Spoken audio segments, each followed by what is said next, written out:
முருங்கைக்காய் தொக்கு செய்கிறதுக்கு இந்த மாதிரி சைஸான முருங்கைக்காயாக ரொம்ப முத்தலாகவும் இருக்கக்கூடாது, ரொம்ப பிஞ்சாகவும் இருக்கக்கூடாது.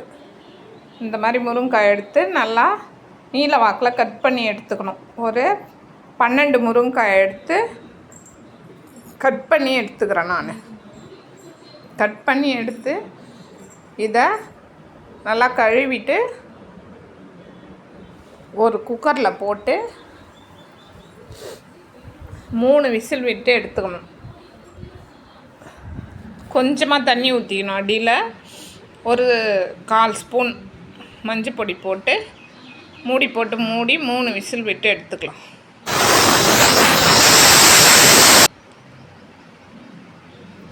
பெரிய வெங்காயம் ஒரு 3 வெங்காயத்தை பொடியாக கட் பண்ணிக்கலாம். பூண்டு ஒரு 6 பூண்டு பல் கட் பண்ணி வச்சுட்டு தக்காளி 2 தக்காளி கட் பண்ணி வச்சுக்கலாம். முருங்கைக்காய் வெந்து வந்துடுது. இதை எடுத்து அப்படியே பிரித்து அழகாக பிரிச்சுட்டு வரும். இதை ஒரு ஸ்பூன் வச்சு உள்ளே இருக்கிற அந்த சதை பகுதியை அப்படியே இது பண்ணாலே வந்துடும். எடுத்து தனியாக வச்சுக்கலாம். வானலில் 4 ஸ்பூன் எண்ணெய் சேர்த்துக்கணும்.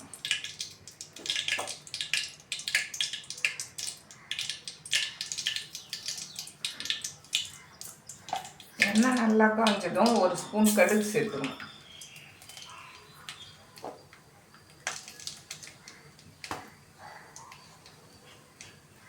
கடுகு பொரிஞ்சு வந்ததும் ஒரு 2 ஸ்பூன் உளுத்தம்பருப்பு சேர்த்துக்கலாம்.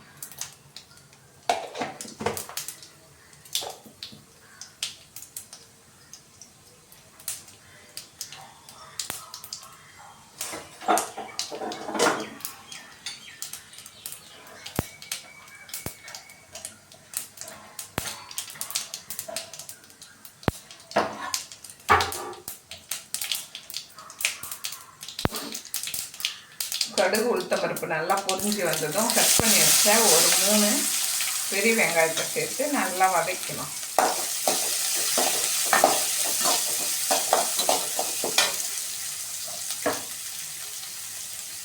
அது கூடவே ஒரு 6 பல் பூண்டு கட் பண்ணி வச்சுட்டு இது கூடவே சேர்த்துக்கலாம்.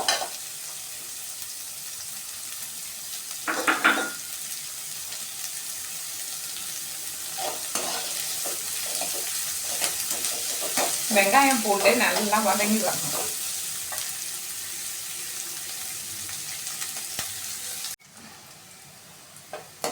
வெங்காயம் பூண்டு நல்லா வதங்கி வந்ததும் கட் பண்ணி வச்ச 2 தக்காளி சேர்த்து நல்லா வதக்கணும்.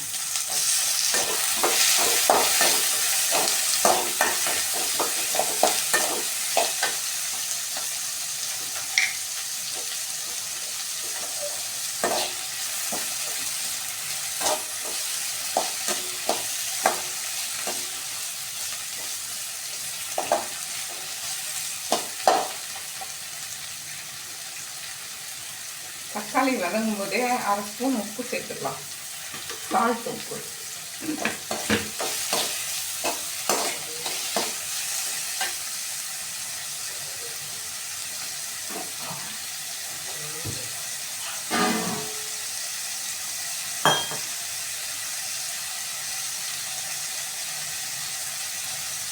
அது கூடவே 1/2 ஸ்பூன் மிளகாய் பொடி, 1/4 ஸ்பூன் மஞ்சள் பொடி, காஷ்மீரி சில்லி 1/2 ஸ்பூனு, கொத்தமல்லி 1 ஸ்பூன் போட்டுக்கலாம். கொத்தமல்லி பொடி. முருங்கைக்காய் உள்ள இருந்த இந்த சதைப்பகுதியை எடுத்து இதில் சேர்த்துக்கலாம்.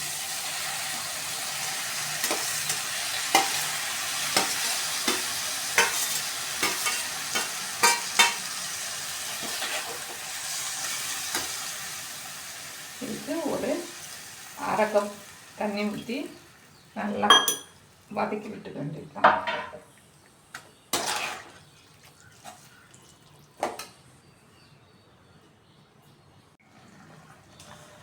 இது கூடவே தேவையான அளவு ஒரு 1/2 ஸ்பூன் பெருங்காயத்தூள் சேர்த்துக்கலாம்.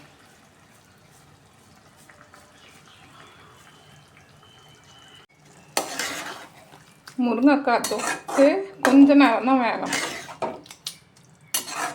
ஏற்கனவே வெந்ததுனால ஒரு 15 நிமிஷம் வெந்தால் போதும்.